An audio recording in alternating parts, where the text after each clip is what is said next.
আসসালামু আলাইকুম এভরিওয়ান। আজকে নিয়ে এসেছি খুবই সহজভাবে একটি মজাদার রেসিপি।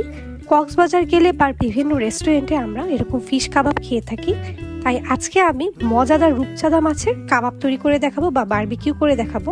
চুলাতেই কিন্তু খুব সহজভাবে এই রেসিপিটা করা যায় আর খুবই পারফেক্ট হয়। চলুন দেখে নেই। এখানে আমি প্রথমে দুটো রূপচাঁদা মাছ নিয়েছি। মোটামুটি মাছগুলো মিডিয়াম বড়ই ছিল।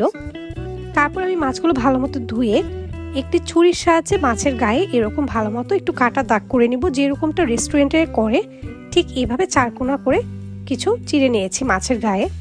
দেখুন ভালো মতো আমি দুটো মাছই ভালো মতো করে নিব। এরপর আমি মশলাতে যাব।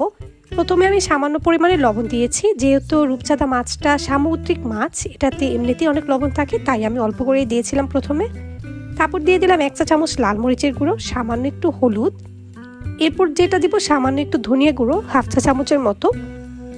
এখানে নিয়েছি বারবিকিউ মশলা, আপনারা যে কোনো ভালো ব্র্যান্ডের গ্রিল বা বারবিকিউ মশলাটা নিতে পারেন। এখানে আমি অনেকখানি দিয়েছি, প্রায় 1 টেবিল চামচের মতো মশলাটা দিয়ে দিলাম। তারপর দিয়ে দিলাম 1 চা চামচ টমেটো সস। খুব ভালো মতো মশলাগুলো আমি মাছের গায়ে ভালো মতো মিক্স করে নিচ্ছি, যাতে প্রত্যেকটা মাছের গায়ে সুন্দরভাবে লাগে। এই দেখুন একেবারে গ্রেভি টাইপের করে ভালো মতো মিক্স করে নিলাম মশলাগুলো। এরপর আমি এখানে 1/2 চা চামচের মতো আদা রসুন বাটা দিয়ে দিলাম। এটা দিয়ে আমি আরেকটু মিক্স করে নিচ্ছি। তারপর আমি কিন্তু একটা লেবুর স্লাইস নিয়ে উপর থেকে সামান্য একটু লেবুর রসটা দিয়ে দিব। প্রায় 1 চা চামচের মতো লেবুর রস দিয়ে ভালো মতো আরেকটু মেখে নিচ্ছি। এরপর মাছটাকে আমি প্রায় 30 মিনিটের জন্য মেরিনেট করে রাখবো, যাতে করে মশলাটা ভেতরে যায় ভালো মতো মাছের। এরপর একটি প্যান আমি গরম করে সামান্য একটু তেল দিয়ে দিলাম, প্রায় 2 টেবিল চামচের মতো তেল দিয়ে হালকা একটু গরম করে মাছটাকে আমি ছেড়ে দিলাম।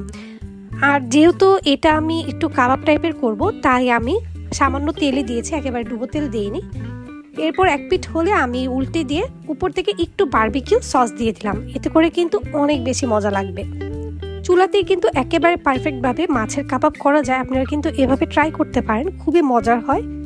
আমি এপিট উপিট করে ভালো মতো বারবিকিউ সসটা ভালো মতো দিয়ে দিলাম। তারপর এক পাশ হলে আমি খুব সাবধানতার সাথে আর এক পাশটা ভালো মতো ভেজে নিয়েছি।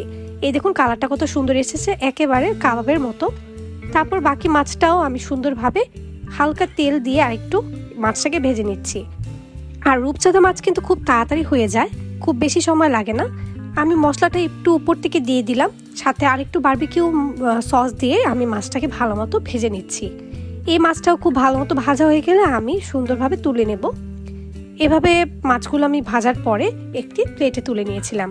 আর এখানে আমি আমার রেসিপিতে করা এরকম নান বানিয়ে নিয়েছিলাম। আপনারা যদি এই রেসিপিটা চান তাহলে আমি দিতে পারি। একেবারে দোকানের মতো একটি গার্লিক নান বানিয়ে নিয়েছিলাম।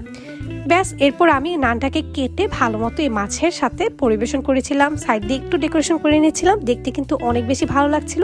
তার থেকেও বেশি এটা খেতে কিন্তু অনেক বেশি মজার হয়েছিল। সাথে একটু লেবু দিয়ে এই মাছটাকে নানের সাথে খেতে খুবই দারুণ লাগে। আর দেখুন আমার কিন্তু নানটাও একটু সফট হয়েছিল আর মাছটাও কিন্তু একেবারে ফ্লেভারফুল হয়েছিল। দেখে বোঝা যাচ্ছে কতটা জুসি এবং মশলাদার হয়েছে। যারা কাবাব পছন্দ করেন অবশ্যই ট্রাই করবেন। ধন্যবাদ সবাইকে।